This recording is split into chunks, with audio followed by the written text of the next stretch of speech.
विनोद जी, अभी थोड़ी देर पहले आपसे जब चर्चा हो रही थी ऑफ द रिकॉर्ड, तो मैंने भी एक डेटा रखा 2004 से 14 का और 15 से 22 का, ओवर द इयर्स, इन पिछले सालों में क्या वाकई बदलाव देखा गया? और आपने जैसे कहा था कि क्वालिटी वही है, क्वांटिटी बदली, क्योंकि सुप्रीम कोर्ट ने तो 2013 में भी कहा था कि सीबीआई एक ऐसा तोता है जिसके कई मालिक हैं।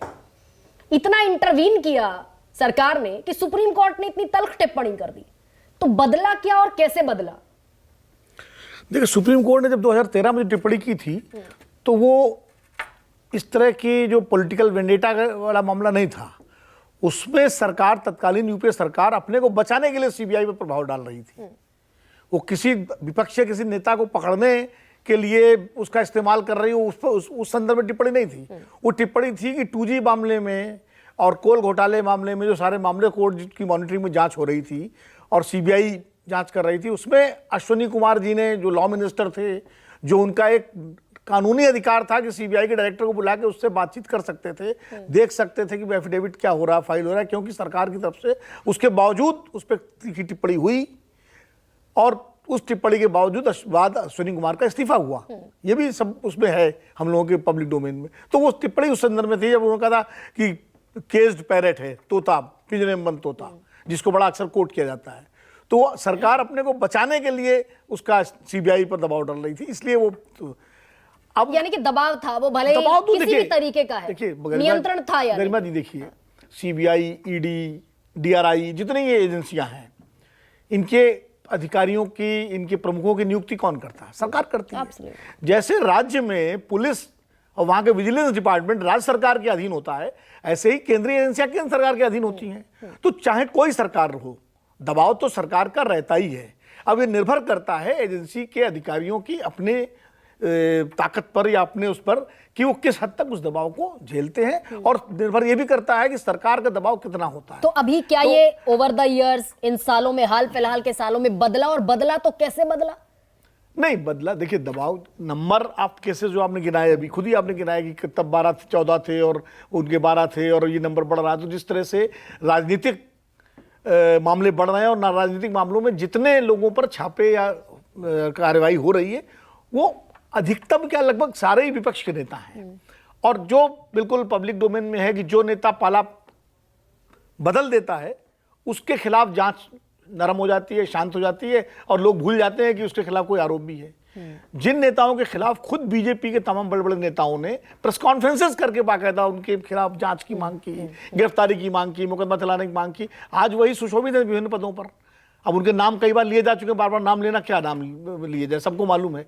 तो इससे विपक्ष के आरोप को बल मिलता है कि अभी इमरजेंसी का जिक्र किया आलोक, इमरजेंसी में एक तत्कालीन इमरजेंसी के कानून का दुरुपयोग करके इमरजेंसी लगाई गई और विपक्ष के सारे नेताओं को जेल में डाल दिया गया।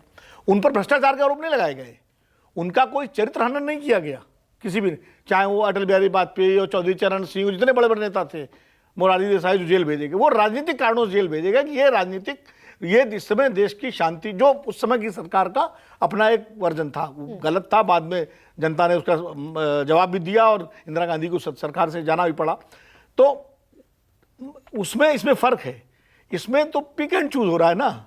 अच्छा, कि भाई अब आप देखिए ना, जो एनसीपी के तमाम नेता अजीत पवार के साथ गए हैं, उनके खिलाफ ईडी की कार्रवाइयां हुई हैं। अब वो सब सरकार में वहाँ शामिल हो गए, एनडीए में, और बाकायदा वो अब एनसीपी, शिवसेना, शिंदे गुट के एक नेता का तो बाकायदा विधायक का तो पब्लिक भाषण है क्या मुझे बड़ी चैन की नींद आती है, मुझे किसी एजेंसी का फोन नहीं आता, जो उसने शिंदे जी के साथ जो गए महाराष्ट्र में, तो पब्लिक में खूब वीडियो घूमा।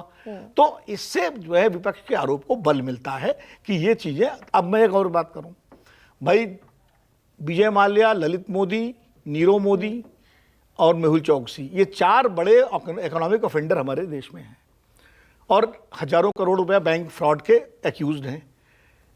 इतने वर्षों में उनको लाने के लिए क्या प्रयास हुए और क्या एजेंसीज ने क्या, एक के को मेहुल चौकसी को ट्रेन जहाज भी पहुंच गया था और वहां से निकल गया वो, तो उसमें गंभीरता कहाँ है?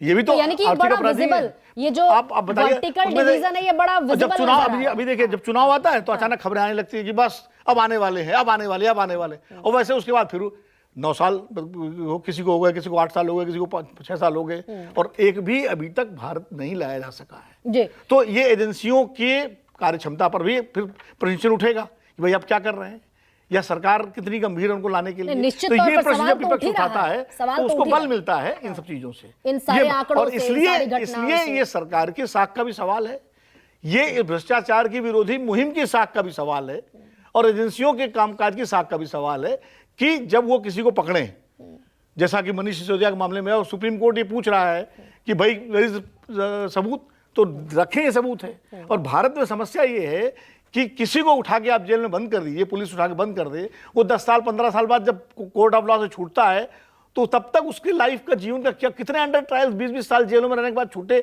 उसके बाद उनका जीवन बर्बाद हो जाता है, और बिल्कुल उस ठीक बात है। तत्कालीन एजेंसी और अधिकारी पर कोई कैपेबिलिटी नहीं होती, नहीं, ये कोई बिल्कुल ठीक जिम्मेदारी बात